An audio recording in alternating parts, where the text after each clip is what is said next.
La noche en el desierto de Chihuahua era una bestia hambrienta, y su voz era el aullido incesante del viento que azotaba la árida llanura. Granos de arena, finos como agujas, eran lanzados contra la madera envejecida de la cabaña solitaria de Santiago Vargas, produciendo un sonido sibilante y perpetuo como el de una serpiente que jamás se cansaba de atacar. Afuera, el mundo era un borrón de polvo y oscuridad, un lugar donde la geografía perdía su sentido y la supervivencia dependía de encontrar un refugio, un ancla en medio del caos de la naturaleza. La luna, si existía, estaba oculta por un velo denso y ocre, y las estrellas se habían rendido a la furia de la tormenta. Era una tierra que no perdonaba, que ponía a prueba el alma y quebraba los espíritus débiles, un reflejo perfecto del hombre que la habitaba. Dentro de la pequeña fortaleza de adobe y madera, el silencio era casi tan opresivo como el ruido de afuera. Santiago, conocido en la región solo como El Gigante, se movía con la lentitud de un oso despertando de un largo sueño. Su imponente figura llenaba el modesto espacio, sus anchos hombros casi rozando las vigas del techo. Historias como esta merecen ser contadas, historias de almas solitarias que se levantan contra la injusticia. Si tú también sientes un fuego en tu interior que clama por justicia, si crees que una sola persona puede cambiar el mundo, entonces este es tu lugar. Queremos construir un ejército de soñadores y luchadores. Suscríbete ahora mismo. Ayúdanos a alcanzar nuestra primera meta de 1000 almas valientes en este canal. Y para que sepamos desde dónde nos acompañas en esta batalla, comenta abajo desde qué rincón del mundo estás viendo esto. Tu suscripción es un grito de rebeldía. Él limpiaba metódicamente el cañón de su rifle Winchester, cada movimiento preciso, económico, desprovisto de cualquier emoción. El fuego en la chimenea de piedra lanzaba sombras danzantes que acentuaban los surcos profundos en su rostro, un mapa de batallas perdidas y de un dolor que se negaba a nombrar. Cada objeto en su cabaña contaba una historia de renuncia. Había solo lo esencial: una cama de madera tosca, una mesa, 2 sillas, aunque una siempre estaba vacía, y las herramientas de su oficio de ranchero. Ninguna decoración, ninguna comodidad superflua, nada que pudiera ablandar la dureza de su existencia. Este era su exilio, su monasterio de culpa. Años atrás, Santiago había sido un rural, un hombre de la ley federal, temido y respetado. Pero la ley no lo salvó cuando su propia familia lo necesitó. El fracaso lo había consumido, transformando al líder vibrante en una cáscara de hombre que ahora solo deseaba ser olvidado por el mundo, un fantasma vagando por sus propias tierras, atormentado no por espíritus, sino por el recuerdo de su propio fracaso. La rutina era su único consuelo. Al amanecer, cuidaba de su ganado flaco, reparaba cercas que el viento insistía en derribar y cabalgaba por sus tierras, no por placer, sino para asegurar que la frontera de su aislamiento permaneciera inviolada. Al anochecer se recogía el fuego y el silencio como sus únicos compañeros. Esa noche, la tormenta era un reflejo de su alma turbulenta, un caos externo que reflejaba el desorden que mantenía encerrado bajo 7 llaves. Terminó de limpiar el arma. El clic metálico del cerrojo sonando anormalmente alto en el ambiente sofocante. Se sentó en la mecedora, el crujido de la madera marcando un ritmo lento y fúnebre, mientras el mundo exterior intentaba derribar su puerta. Fue entonces cuando un sonido diferente cortó el aullido del viento, un sonido débil, casi imperceptible, pero inconfundiblemente humano. Golpes desesperados y regulares en la puerta de su cabaña. Santiago se quedó inmóvil, el cuerpo tenso como una cuerda de guitarra a punto de reventar. Nadie venía a su rancho, nadie se atrevía. Su reputación de hombre huraño y peligroso era una cerca más eficaz que cualquier alambre de púas. Se dijo a sí mismo que era una rama llevada por el viento, un truco de la tormenta.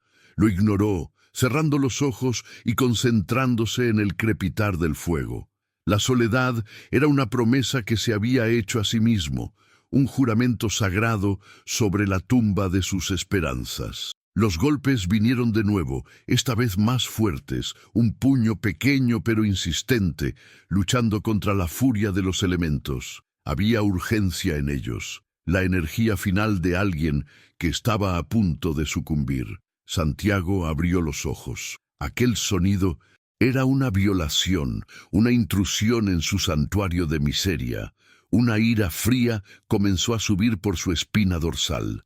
Quienquiera que fuese, estaba trayendo el mundo exterior, el mismo mundo que él había abandonado, a su puerta.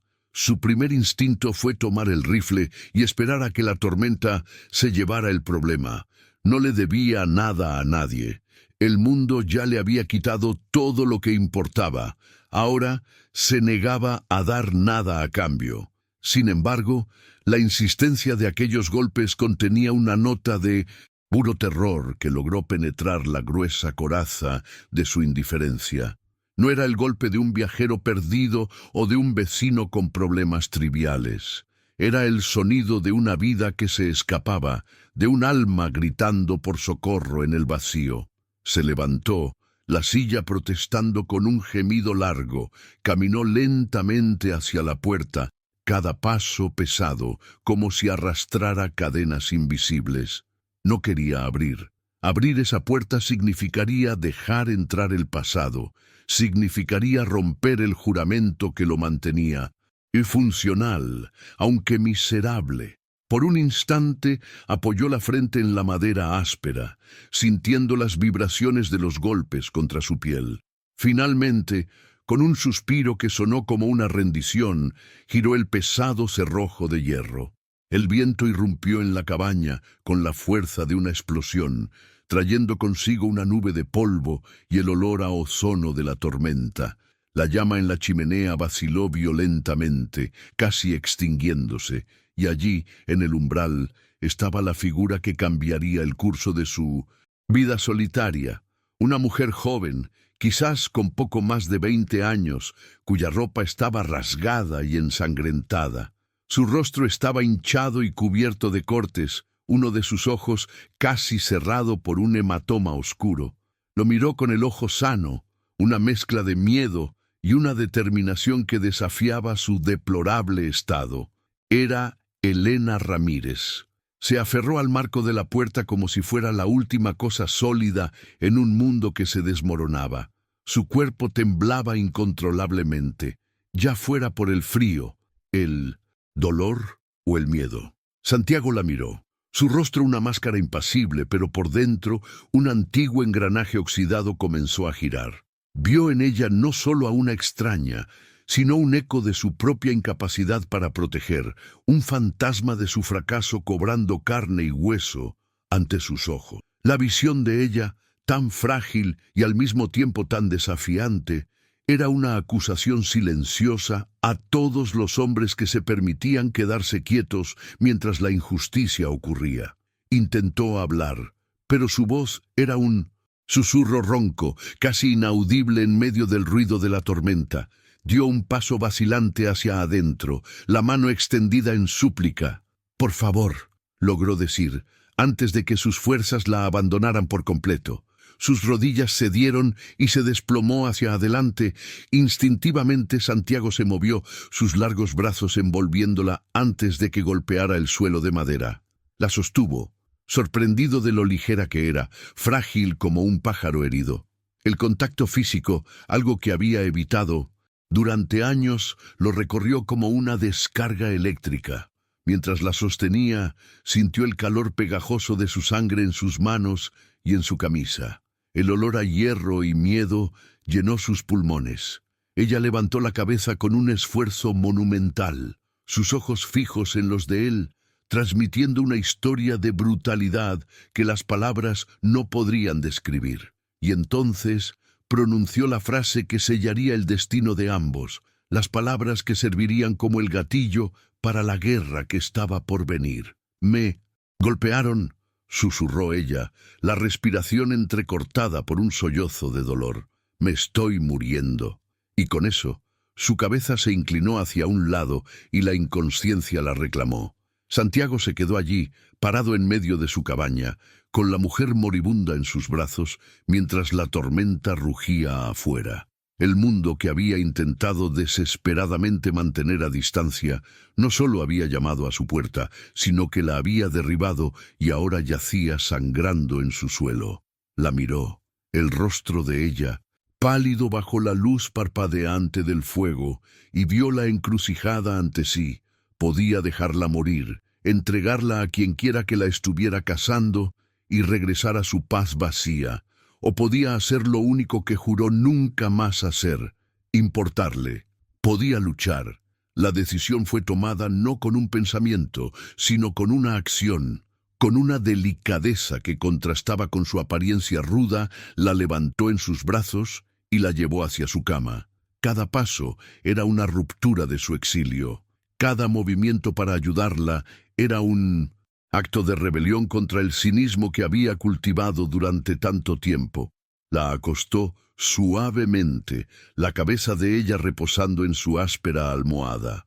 Por un momento solo la observó, la respiración de ella superficial e irregular. La visión de su vulnerabilidad era como un puñetazo en el estómago, despertando al soldado, al protector que pensaba haber enterrado para siempre. Se movió con una eficiencia nacida de la experiencia. Tomó su cantimplora de agua, un paño limpio y el pequeño estuche de medicinas rudimentarias que guardaba para sí mismo y para sus animales.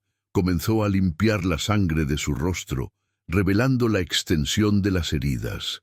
No había sido una pelea, había sido un castigo, un mensaje enviado con los puños. Alguien quería dar un ejemplo con ella y casi lo había logrado. La brutalidad del acto encendió una brasa de furia en el fondo de su pecho, una sensación que no sentía hacía mucho, mucho tiempo. Era peligrosa, pero también extrañamente familiar. Mientras curaba sus heridas, tratando los cortes con hierbas y desinfectante casero, notó las manos de ella. Eran manos de trabajadora, con callos en los dedos y pequeñas cicatrices de quemaduras. Manos de una cocinera. Eso lo intrigó. ¿Quién era ella y qué crimen terrible había cometido para merecer tal castigo? En el desierto de Chihuahua, la vida era barata, pero la crueldad raramente carecía de propósito. Alguien poderoso estaba detrás de esto, alguien que no toleraba desafíos.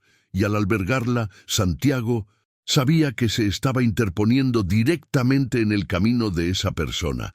Encontró un corte profundo en su brazo, que todavía sangraba lentamente, rasgó un trozo de tela de una de sus sábanas y comenzó a vendarlo con firmeza. Ella gimió de dolor, incluso inconsciente, y su rostro se contrajo. Él se detuvo por un momento, la mano suspendida sobre la herida. La vacilación no era sobre cómo proceder, sino sobre las implicaciones de su acto. Cada nudo que ataba en el vendaje era un lazo que lo ataba al destino de ella. Se estaba involucrando, rompiendo su promesa de neutralidad. El gigante solitario estaba, en contra de su voluntad, eligiendo un bando. La imagen de ella, sentada y vulnerable mientras él la cuidaba, parecía sacada de otra vida. La luz de la chimenea creaba una escena íntima y tensa. El hombre que se negaba a sentir nada estaba ahora inmerso en un acto de compasión. No sabía su nombre, no sabía su historia, pero sabía que no podía abandonarla. La culpa de su pasado era una carga pesada, pero la culpa de una nueva inacción sería insoportable. Quizás, en el fondo, no solo estaba salvando la vida de ella, quizás estaba intentando encontrar un fragmento de redención para su propia alma perdida. Terminó de curar las heridas visibles, cubriéndola con una gruesa manta de lana. Se sentó en la silla junto a la cama, el rifle ahora apoyado contra la pared, al alcance de la mano. La tormenta afuera comenzaba a amainar, el aullido del viento transformándose en un murmullo bajo. El silencio que se instaló en la cabaña era diferente ahora. Ya no era el silencio de la soledad, sino el silencio de la anticipación. Sabía que quienquiera que le hubiera hecho aquello a ella vendría a buscarla, y la encontrarían allí. La paz de Santiago Vargas había terminado. La guerra estaba a punto de comenzar. Observó el suave subir y bajar de su pecho, una señal de que la vida todavía se aferraba a ella con terquedad. Aquella resiliencia lo conmovió de una forma que lo sorprendió. Era una extraña, un problema que literalmente había caído a su puerta, pero en su lucha por la supervivencia vio un reflejo de la fuerza que él mismo había perdido. Donde él se había rendido al dolor y elegido el aislamiento, ella había enfrentado la muerte y corrido hacia una última y desesperada esperanza, la leyenda de un hombre gigante que vivía solo en las colinas, un hombre que no temía a nadie. Su mente, antes enfocada en olvidar, ahora trabajaba a un ritmo febril, analizando las posibilidades. ¿Quién era el enemigo? Don Emiliano Cortés, el hacendado que controlaba todo el valle con mano de hierro. Era la única conclusión lógica. Nadie más tenía el poder o la arrogancia para infligir tal castigo y esperar salir impune. Cortés veía a las personas como su propiedad, y Elena, la cocinera, debía haber hecho algo para desafiar esa noción. Santiago conocía la reputación de Cortés, un hombre cuya codicia solo era superada por su crueldad. Lo había evitado durante años, pero parecía que el destino había decidido que el tiempo de esconderse había terminado. Se levantó y fue hacia la pequeña ventana, mirando hacia la oscuridad que se disipaba. La primera luz del amanecer comenzaba a pintar el horizonte con tonos de gris y púrpura. Un nuevo día estaba naciendo, y con él un nuevo propósito. Ya no se sentía como un fantasma. Sentía el peso de su cuerpo, la fuerza en sus músculos y la sangre pulsando en sus venas. El miedo estaba allí, un nudo frío en su estómago, pero estaba acompañado por algo más, una resolución de acero. No fallaría de nuevo, no dejaría que otro inocente pagara el precio de su inercia. El rancho, antes un refugio, ahora parecía vulnerable. Necesitaría preparar defensas, necesitaría a sus pocos y leales vaqueros, hombres que lo respetaban, pero que también lo temían. Tendría que pedirles que lucharan en una batalla que no era suya, contra un enemigo que aterrorizaba a toda la región. Sería una prueba de lealtad, una prueba de valentía, y todo por una mujer que ni siquiera conocía. Era una locura que por primera vez en mucho tiempo tenía algún sentido. Se sentía peligrosamente vivo. Regresó al lado de la cama de ella. Todavía dormía, el agotamiento y el dolor manteniéndola en un sueño profundo. Puso la mano en su frente, comprobando la fiebre. Estaba caliente, pero no ardía. Sobreviviría a la noche, pero sobrevivir a lo que vendría después era otra cuestión. La responsabilidad por su vida ahora estaba en sus manos. Aceptó la carga en silencio, como siempre hacía.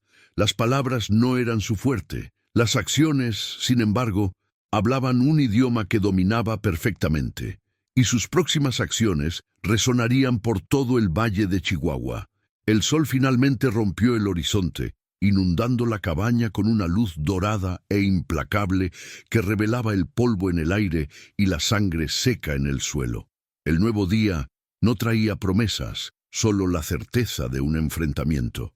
Santiago Vargas, el gigante, el hombre que se exilió para huir de sus demonios, descubrió que sus demonios tenían una manera de encontrarlo, pero esta vez no iba a huir. Tomó su sombrero, se lo puso en la cabeza y caminó hacia afuera, al aire frío y limpio de la mañana del desierto.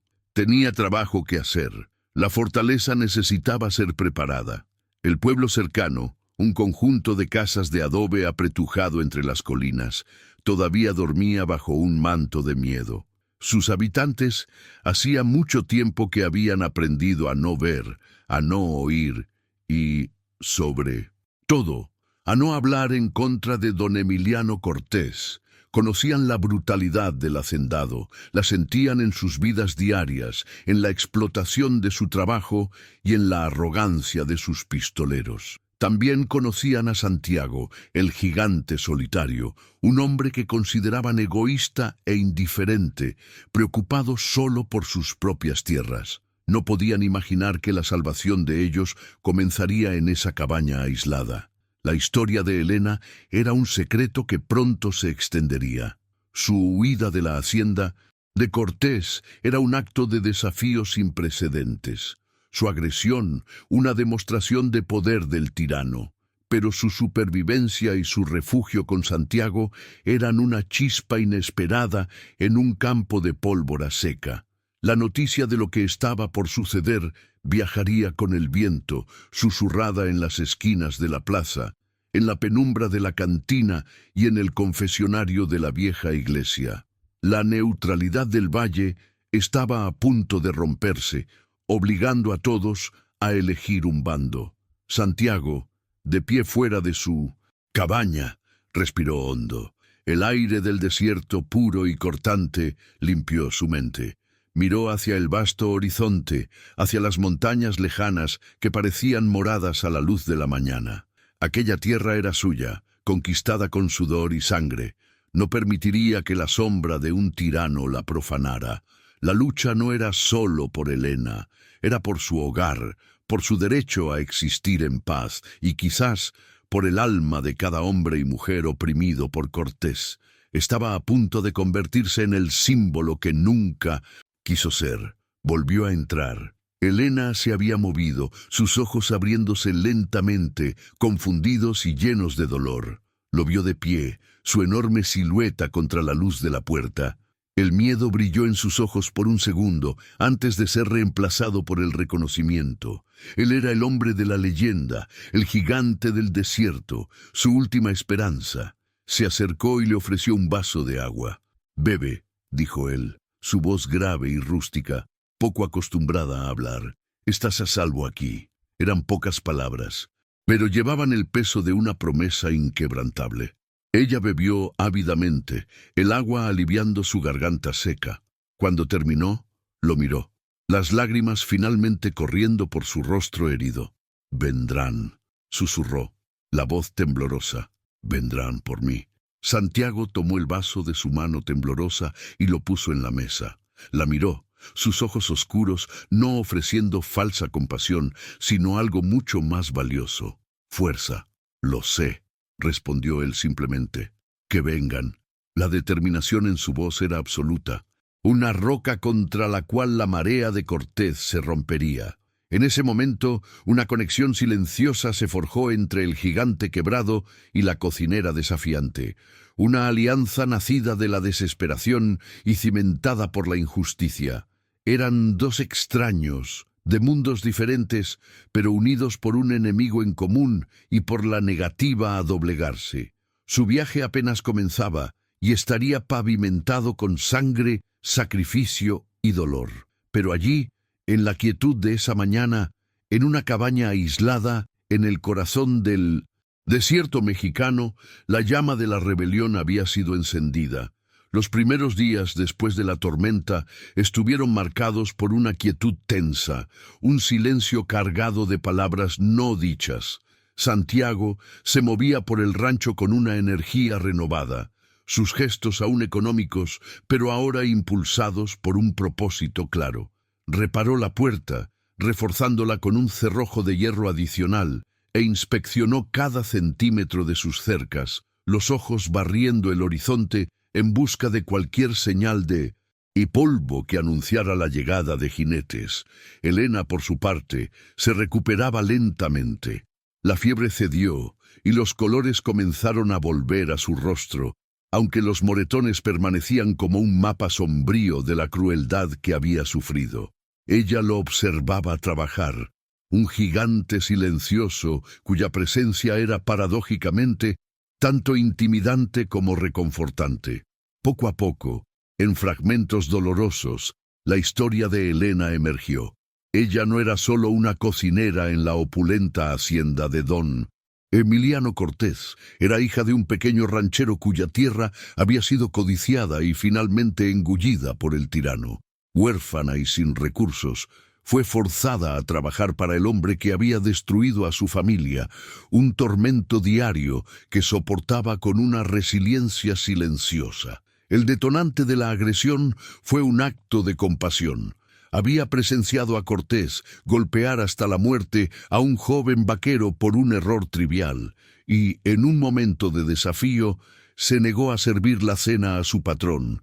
Ensangrentado, la negativa, un acto de dignidad en un lugar que no la permitía, fue vista como una insurrección. Su huida fue un milagro nacido de la más pura desesperación.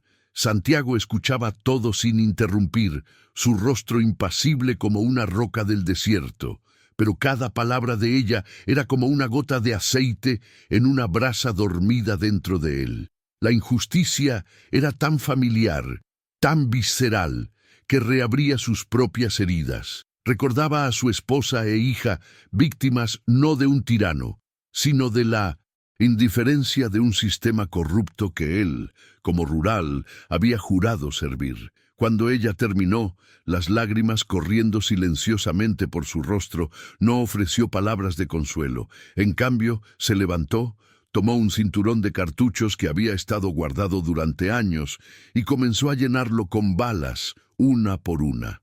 La acción era su respuesta. La guerra estaba aceptada. No pasó mucho tiempo antes de que el enemigo se anunciara. En una tarde calurosa, 3 jinetes aparecieron en el horizonte. No era Cortés, sino sus perros de caza, liderados por un hombre llamado Ricardo, su capataz, un individuo de sonrisa cruel y ojos vacíos. Se detuvieron a una distancia respetuosa del rancho, la arrogancia evidente en su postura. No venían a negociar, venían a recolectar lo que consideraban su propiedad. Santiago, que los observaba desde el porche, no se movió. Simplemente apoyó su rifle Winchester casualmente contra la pared, al alcance de la mano, y esperó. Su calma era un arma en sí misma, una anomalía que desconcertó a los recién llegados. Ricardo desmontó y caminó hacia Santiago, el sonido de sus espuelas en el suelo polvoriento, pareciendo obscenamente alto en el silencio. «Vargas», dijo. «Supimos que una de las siervas de don Emiliano se perdió y vino a parar aquí. Venimos a llevarla de vuelta. El patrón está preocupado por ella». La mentira era tan descarada que rozaba el insulto. Elena, que observaba desde dentro, sintió un escalofrío. Santiago permaneció en silencio, dejando que la declaración de Ricardo flotara en el aire. Simplemente lo miró, sus ojos oscuros y penetrantes, midiendo al hombre, despojándolo de su falsa autoridad. La ausencia de miedo en el gigante era palpable, y eso comenzó a carcomer la confianza del capataz. «Ella no está aquí para que se la lleven», dijo Santiago finalmente, su voz baja, pero con la resonancia de un trueno lejano. «Esta es mi tierra. Lo que está en ella es mío para protegerlo». Ricardo rió, un sonido seco y desagradable. «No, seas tonto, gigante. Es solo una cocinera. No vale tu vida. Don Emiliano es un hombre paciente, pero su paciencia tiene límites. Entrégala y olvidaremos que la albergaste». Hizo un gesto a sus hombres, que sutilmente movieron las manos más cerca de sus revólveres. Era una amenaza velada, una coreografía de intimidación que funcionaba con todos en el valle. Pero Santiago no era como todos en el valle. «Tu patrón puede tener toda la paciencia del mundo», gruñó Santiago, el cinismo goteando de síntesis cada palabra. «Pero yo no tengo ninguna. Dile a Cortés que Elena Ramírez está bajo mi protección. Si la quiere, tendrá que venir a buscarla él mismo». La audacia de la declaración sorprendió a Ricardo. Nadie hablaba así de don Emiliano. Nadie se atrevía. Por un instante, el capataz consideró sacar su arma, pero algo en los ojos de Santiago lo detuvo. Había una promesa de violencia allí, no la violencia explosiva de un hombre enojado, sino la eficiencia fría y calculada de un depredador. Ricardo sabía que, si hacía un movimiento, no saldría vivo de ese rancho. «Cometiste un grave error, Vargas», siseó Ricardo intentando recuperar algo de dignidad. «Un error que te costará todo lo que tienes». Se dio la vuelta, montó en su caballo y con una última mirada de puro odio se marchó con sus hombres levantando una nube de polvo que era como una promesa de destrucción. Santiago permaneció inmóvil hasta que desaparecieron. El enfrentamiento había terminado sin un solo disparo, pero la guerra había sido oficialmente declarada. Sus pocos vaqueros, que habían observado la escena a distancia, se acercaron lentamente, el miedo y la admiración estampados en sus rostros. Sabían lo que aquello significaba. Esa noche, Santiago reunió a sus 4 hombres alrededor de la fogata. Eran trabajadores simples, leales a él más por costumbre que por convicción, pero eran todo lo que tenía. Les explicó la situación sin rodeos, les dijo que don Emiliano vendría con todo y que el rancho se convertiría en un campo de batalla. Les ofreció la oportunidad de irse, de llevar a sus familias a un lugar seguro, sin juzgarlos. «Esta no es su lucha», dijo, su voz resonando en la noche. «No les pediré a ninguno de ustedes que muera por una causa que no eligieron». Les dio hasta el amanecer para decidir. Mientras los vaqueros debatían su destino, Santiago comenzó a transformar el rancho. El ex rural, el estratega dormido, despertó. Caminó por la propiedad, sus ojos analizando ángulos, puntos ciegos, posiciones defendibles. La cabaña, el granero, los corrales, todo fue reevaluado por su potencial militar. Comenzó a planificar barricadas, a cavar trincheras, a crear puntos de tiro. Elena lo seguía, sus ojos muy abiertos de asombro. El hombre que había pasado días en silencio casi catatónico, ahora se movía con una precisión y una autoridad que eran hipnóticas. Ya no estaba solo bajo la protección de un hombre grande, estaba bajo la protección de un general. Al amanecer, para sorpresa de Mendelssohn, Santiago, sus 4 hombres estaban allí. Ninguno se había ido. Uno de ellos, el mayor, llamado Mateo, habló por todos. «Nosotros también estamos cansados de vivir de rodillas, patrón. Cortés nos ha quitado la dignidad, un poco cada día. Si hay una oportunidad, aunque sea pequeña, de luchar, entonces nos quedaremos». Su lealtad no era solo a Santiago, sino a una idea, a una chispa de esperanza que él había encendido. Por primera vez en años, Santiago sintió un nudo en la garganta. No estaba solo en su lucha. Con un brusco asentimiento, aceptó su lealtad. El entrenamiento comenzó de inmediato. Cortés, fiel a la promesa de Ricardo, no lanzó un ataque frontal inmediato. Su crueldad era más refinada. Comenzó una guerra de desgaste. Una mañana, Santiago encontró una de sus fuentes de agua envenenada. Otra noche, parte de sus cercas fue cortada y su ganado fue dispersado por el desierto. Eran actos de sabotaje destinados a desangrarlo lentamente, a quebrar su moral y la de sus hombres. Cada incidente era un mensaje claro. «Puedo tocarte cuando quiera. No estás a salvo en ningún lugar». La presión psicológica era inmensa, un asedio invisible que se apretaba cada día. La guerra de nervios se extendió al pueblo. Los pistoleros de Cortés se convirtieron en una presencia constante en la plaza, intimidando a los comerciantes, prohibiéndoles vender suministros a Santiago. Cualquiera que fuera sorprendido ayudando a El Gigante era castigado. El miedo, que antes era un telón de fondo, constante, ahora se convirtió en una fuerza activa y paralizante. La gente se encerraba en sus casas, las miradas antes curiosas ahora llenas de resentimiento hacia Santiago, el hombre que había perturbado el terrible orden al que estaban acostumbrados. Se había convertido en un paria y su rancho en una isla sitiada. Elena observaba todo con un creciente sentimiento de culpa. La gente estaba sufriendo por su culpa. El coraje que la llevó a huir ahora parecía egoísta. Una noche confrontó a Santiago. «Quizás debería entregarme», dijo la voz entrecortada. «Esto terminaría. Nadie más tendría que salir herido». Santiago, que estaba limpiando su rifle, se detuvo y la miró. Sus ojos eran duros, pero no había ira en ellos. «¿Crees que esto terminaría?», preguntó. «Si te entregas, solo le enseñarás que el terror funciona, no se detendrá. Los tiranos nunca se detienen, solo encuentran otra víctima». Sus palabras la golpearon con la fuerza de una bofetada. Él tenía razón. La lucha ya no era solo por ella. Era sobre un principio, sobre trazar una línea en la arena y decir «basta ya». Su sacrificio no traería la paz, solo una victoria para la opresión. A partir de ese momento, su culpa se transformó en determinación. No podía luchar con un arma como los hombres, pero podía ayudar. Comenzó a organizar los suministros, a curar las heridas leves de los vaqueros, a cocinar comidas que mantenían la moral alta. Encontró su propia forma de luchar, demostrando que la resiliencia no se mide solo por la fuerza física. El entrenamiento de los vaqueros era brutal. Santiago no era un maestro paciente.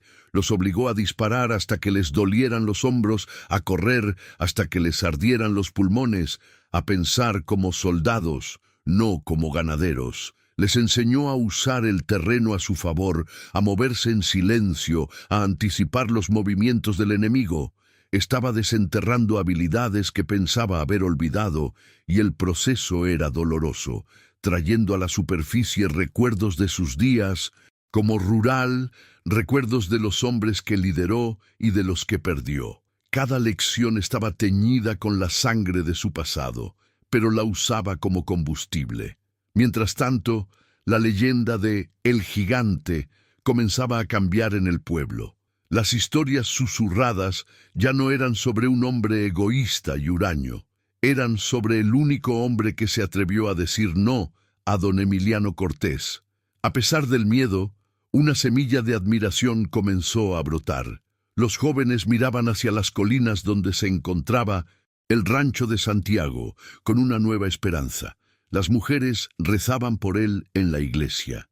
El sacerdote, un hombre anciano y pragmático, comenzó a incluir en sus sermones parábolas sobre David y Goliat.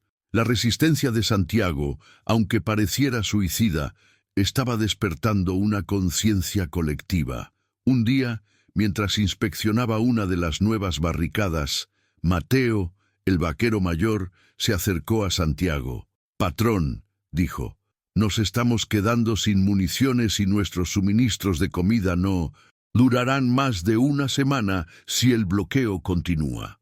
La realidad de la situación era sombría. La estrategia de Cortés estaba funcionando. Podían tener el coraje de luchar, pero no podían luchar con el estómago vacío o con armas descargadas. Santiago miró hacia el pueblo a lo lejos. Necesitaba romper el asedio, pero un ataque directo sería un suicidio. Necesitaba un plan, algo audaz e inesperado que pudiera cambiar el juego a su favor. Esa noche, bajo el manto de estrellas del desierto, Santiago y Elena se sentaron en silencio cerca del fuego. «Mi padre solía decir que el coyote más listo no lucha contra el oso», dijo Elena de repente. «Le roba la comida mientras duerme». Santiago la miró intrigado. La simplicidad de su observación encendió una idea en su mente estratégica. No necesitaba derrotar a Cortés en una batalla campal. Necesitaba atacar donde Cortés era más vulnerable, donde se sentía más seguro, su propia hacienda. La semilla de un plan peligroso comenzó a germinar. El plan era audaz, una incursión nocturna no contra el ejército de Cortés, sino contra su fuente de poder, el almacén de granos y el depósito de armas dentro de su propia fortaleza. Sería una misión de infiltración, no de aniquilación. El objetivo era crear caos, desviar la atención y, lo más importante, robar los suministros que necesitaban para sobrevivir. Era una misión con pocas posibilidades de éxito y un riesgo enorme. Si los atrapaban, la muerte sería la opción más misericordiosa. Santiago miró a sus hombres. No les daría órdenes. Les preguntaría quién estaba dispuesto a cabalgar con él hacia el corazón de la guarida de la bestia. La tensión en el rancho alcanzó su punto máximo. La inminencia de la acción pendía sobre todos. Elena preparó bolsas de comida y agua para la misión, sus manos moviéndose con una eficiencia nerviosa. Sentía un miedo terrible, pero también un orgullo feroz por aquellos hombres. No eran soldados, pero habían elegido luchar. Al entregarle la bolsa a Santiago, sus manos se tocaron por un breve instante. El contacto fue eléctrico, una corriente de emoción no dicha pasando entre ellos. «Ten cuidado», susurró ella. «Vuelve». Él simplemente la miró, y en sus ojos oscuros ella vio una promesa. Ya no luchaba solo por su pasado, luchaba por un futuro. El desarrollo de los personajes era claro. Santiago, el recluso, se había transformado en un líder a regañadientes, forzado a confrontar sus fantasmas al convertirse en el protector que siempre debió ser. Elena, la víctima, había descubierto su propia fuerza, no como una guerrera, sino como el corazón y la conciencia de la rebelión. Sus vaqueros, hombres comunes, encontraron un coraje que no sabían que poseían. Juntos formaban una familia improbable, unida por la adversidad y la esperanza. No sabían si verían el amanecer de un nuevo día, pero estaban listos para enfrentar la oscuridad, lado a lado. La desigualdad social de la región era el verdadero enemigo. Don Emiliano Cortés no era solo un hombre, era un sistema feudal donde la tierra y las personas eran tratadas como propiedad, donde la justicia era un lujo para los ricos y la supervivencia, una lucha diaria para los pobres. La rebelión de Santiago era más que un enfrentamiento personal, era una grieta en los cimientos de ese sistema. Cada acto de desafío, cada pequeña victoria inspiraba a otros a cuestionar la inevitabilidad de su opresión. La lucha por el rancho de El Gigante se estaba convirtiendo en la lucha por el alma de todo el valle. La influencia de las tradiciones mexicanas se manifestaba en el honor y la lealtad inquebrantable de los vaqueros. La decisión de Mateo y los otros de quedarse y luchar no se basó en la lógica o la probabilidad de victoria, sino en un profundo sentido de dignidad y en la negativa a abandonar a un líder que finalmente les había ofrecido respeto. Era el código no escrito del campo, donde la palabra de un hombre y su disposición para defender su tierra y a los suyos valían más que cualquier riqueza. Santiago, al aceptar su liderazgo, estaba también aceptando la carga de esa tradición, la responsabilidad de honrar la confianza que sus hombres depositaron en él. La furia de don Emiliano Cortés fue la tormenta final, una fuerza de la naturaleza nacida del orgullo herido. La incursión nocturna de Santiago a su almacén no fue solo un acto de desafío, fue una humillación profunda. Un insulto que exigía una aniquilación total como respuesta. Al amanecer, el horizonte al este del rancho de Santiago se oscureció, no con nubes, sino con la silueta de docenas de jinetes. Cortés había venido en persona, al frente de su ejército privado de pistoleros. Aquello era exterminio. El aire se volvió pesado. El silencio del desierto reemplazado por el sonido de cientos de cascos, un tambor de guerra que anunciaba el fin. El primer disparo partió del rifle de Santiago, un estruendo solitario que fue la declaración final de su resistencia. La bala derribó al jinete que galopaba al frente. Un acto de precisión letal que dio una breve pausa a la horda que avanzaba. Pero fue solo un instante. La respuesta vino como una lluvia de plomo, las balas rasgando el aire, astillando la madera de las barricadas. El asedio había comenzado. La orden de Cortés era simple y brutal.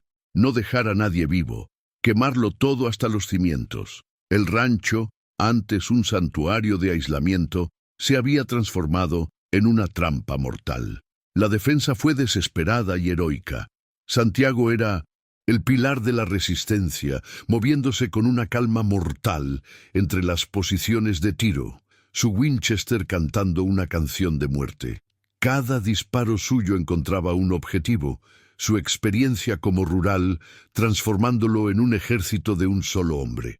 Inspirados por su líder, Mateo y los otros vaqueros lucharon con la ferocidad de hombres que no tenían nada que perder. Repelieron la primera oleada de atacantes y luego la segunda, el patio del rancho convirtiéndose en una tierra de nadie, cubierta de humo, pólvora y los cuerpos de los que se atrevieron a acercarse demasiado. Pero la marea de números era implacable.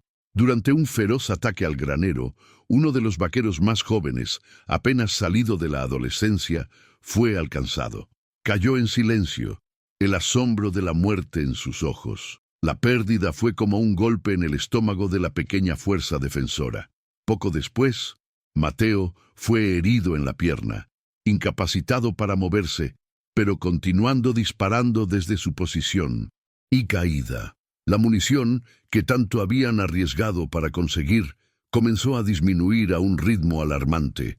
El olor a derrota comenzó a mezclarse con el olor a pólvora en el aire. El golpe de gracia llegó en forma de fuego. Siguiendo las órdenes de Cortés, algunos pistoleros lograron acercarse lo suficiente para lanzar antorchas sobre el techo seco de la cabaña y el granero. Las llamas se extendieron con una velocidad aterradora. El crepitar de la madera ardiendo convirtiéndose en la banda sonora de la desesperación. El calor era insoportable y el humo negro sofocaba a los defensores, obligándolos a abandonar sus posiciones. El rancho se estaba convirtiendo en una pira funeraria. Santiago vio las llamas consumiendo su hogar y sintió el amargo sabor del fracaso. Había llevado a estos hombres a la muerte, una vez más. Fue en ese momento de oscuridad total que un nuevo sonido cortó el caos de la batalla. No era el sonido de disparos, sino el toque frenético y disonante de una campana de 1900 iglesia resonando por las colinas. Viniendo de la dirección del pueblo, surgió una oleada humana pequeña y desorganizada, pero llena de una furia justa.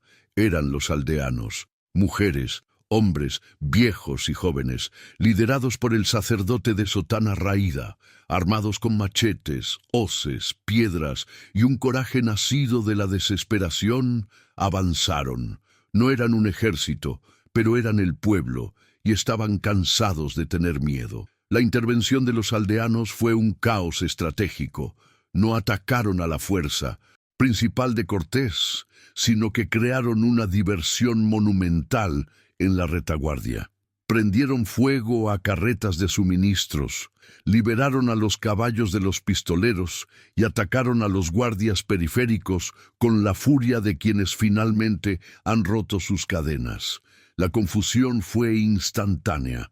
Los hombres de Cortés, acostumbrados a luchar contra enemigos que disparaban de vuelta, no supieron cómo reaccionar a una insurrección popular. La atención del ejército se dividió, aliviando la presión sobre el rancho en llamas y dando a Santiago y sus hombres un respiro vital. Don Emiliano Cortés observó la rebelión de sus corderos con una incredulidad que rápidamente se transformó en furia asesina.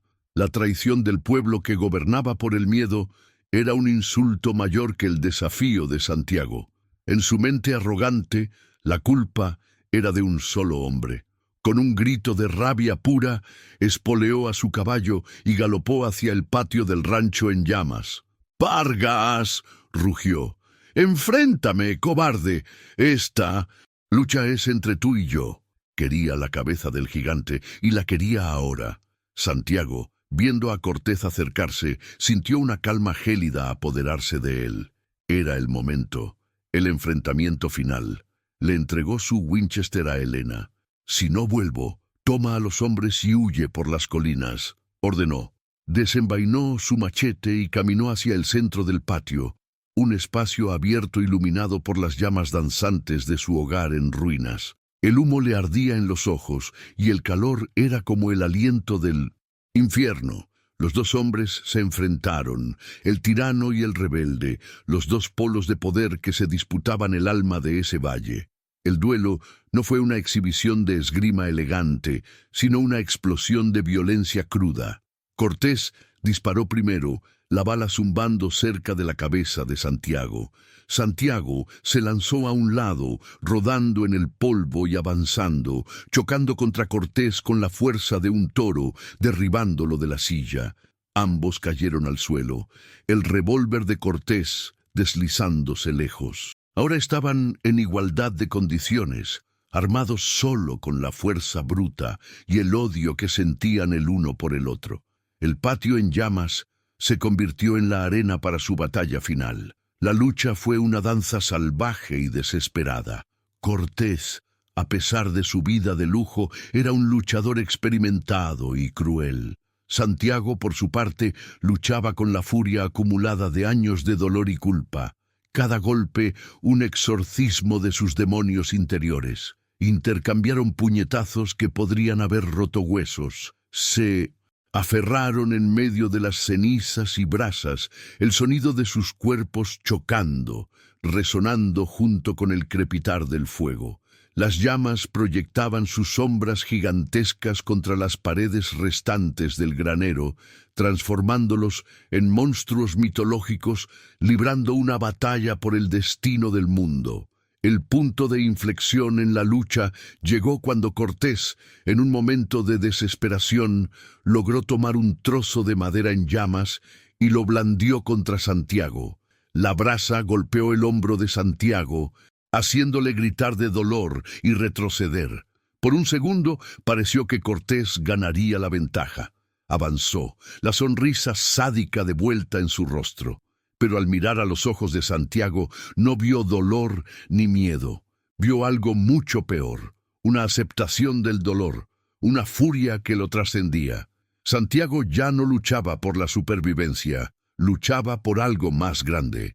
Con un rugido que vino del fondo de su alma, Santiago ignoró la quemadura y avanzó, agarrando la muñeca de Cortés y retorciéndola con una fuerza sobrehumana. Con la otra mano, descargó una serie de puñetazos devastadores en el rostro de Cortés, cada uno una retribución por Helena, por el joven vaquero muerto, por sus hombres heridos, por los años de opresión de los aldeanos. No solo estaba golpeando a un hombre, estaba rompiendo un símbolo, desmantelando el aura de invencibilidad que mantenía a todos bajo su yugo. La lucha terminó no con un golpe fatal, sino con una humillación completa. Santiago levantó a Cortés, ahora un hombre, ensangrentado y derrotado, y lo sostuvo en el aire. Sus pistoleros restantes y los aldeanos dejaron de luchar, todos los ojos fijos en la escena central.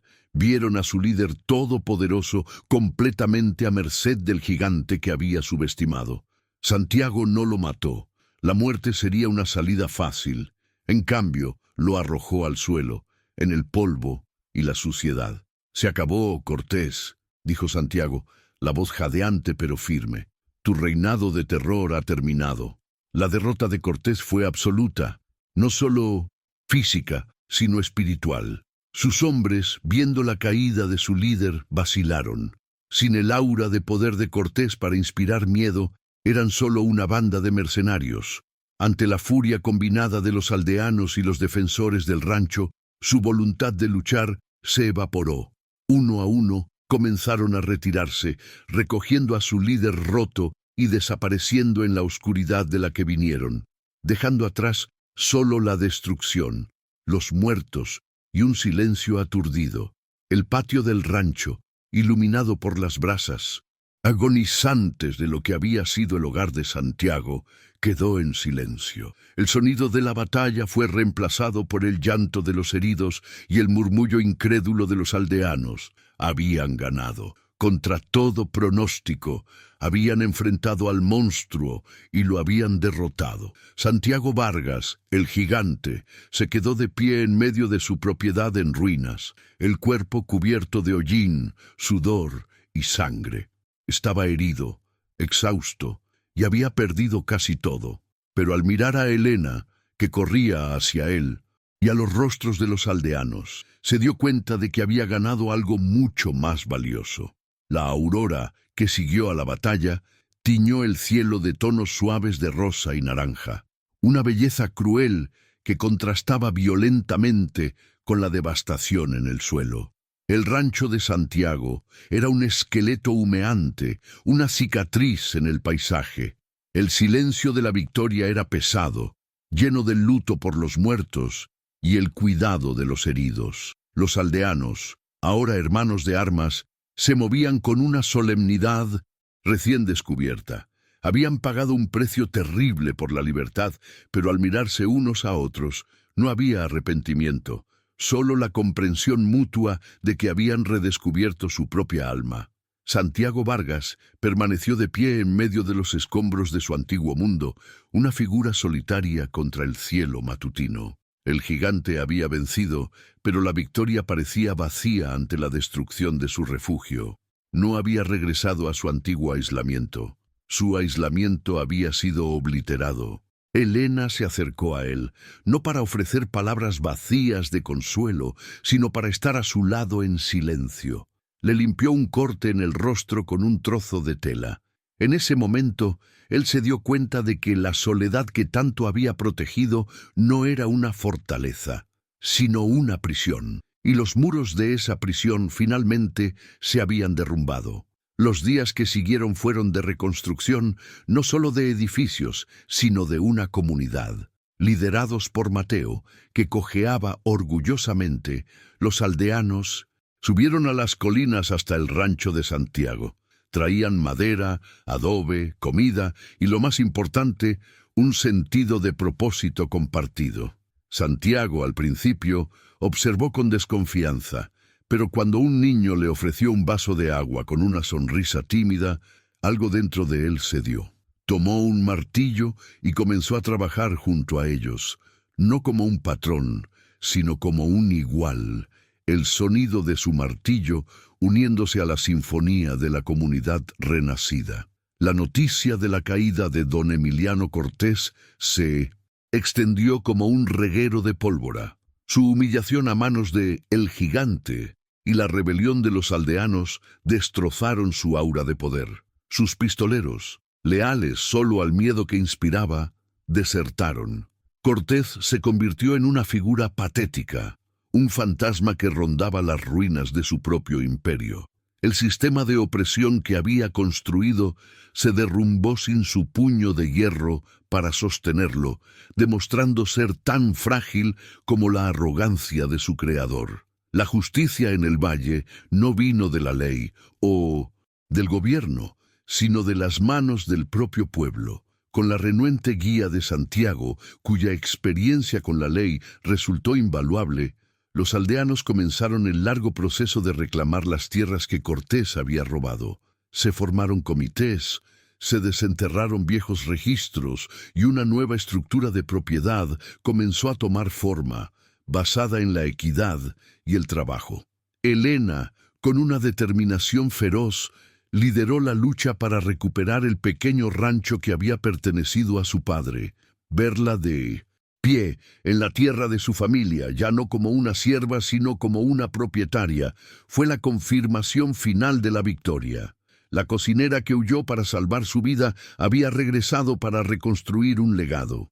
Pasaron los meses y las estaciones trajeron cambios al valle. El rancho de Santiago fue reconstruido, pero ya no era una cabaña solitaria. Era el corazón de una comunidad próspera, con otras pequeñas casas y granjas surgiendo a su alrededor, formando una red de apoyo mutuo. La nueva casa de Santiago tenía un amplio porche con varias sillas, que rara vez estaban vacías. Seguía siendo un hombre de pocas palabras, pero había aprendido el lenguaje de la comunidad. el asentimiento a un vecino, el consejo compartido sobre el ganado, la presencia silenciosa y tranquilizadora en las celebraciones del pueblo. La relación entre Santiago y Elena floreció en medio de la reconstrucción, un amor tranquilo y profundo, forjado en el respeto mutuo y la comprensión de las cicatrices del otro.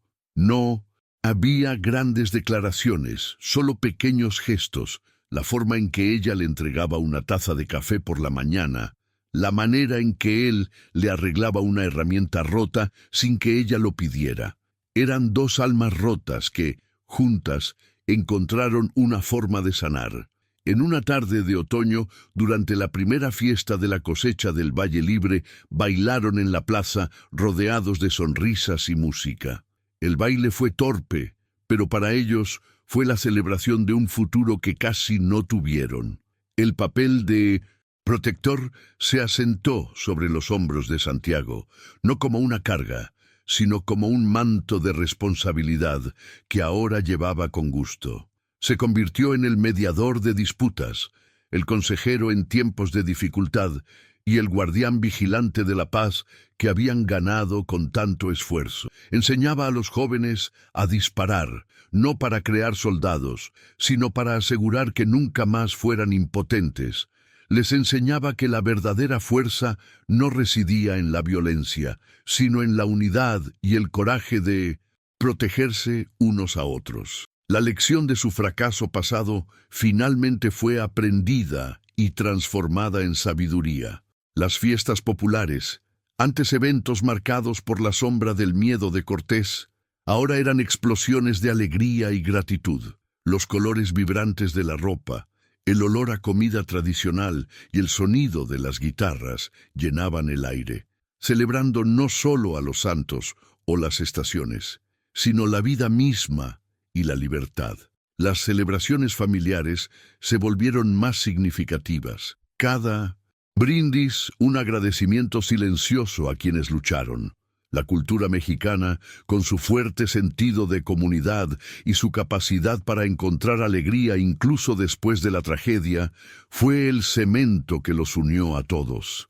El desenlace de la historia no dejó cabos sueltos, sino un sentimiento de continuidad. La lucha mayor por la justicia en México apenas comenzaba, y el Valle era un microcosmos de esa batalla. Su historia se convertiría en una leyenda local, contada alrededor de fogatas a las Satasín, generaciones futuras. Un recordatorio de que incluso el gigante más solitario puede encontrar un propósito, y que la voz más débil puede iniciar una revolución. La conclusión no fue un felices para siempre, sino un fuertes para siempre. Una paz ganada y mantenida por la vigilancia constante y el espíritu colectivo. Santiago Vargas, el hombre que se exilió para huir de su pasado, encontró su redención no al olvidarlo, sino al usarlo como combustible para forjar un futuro más justo.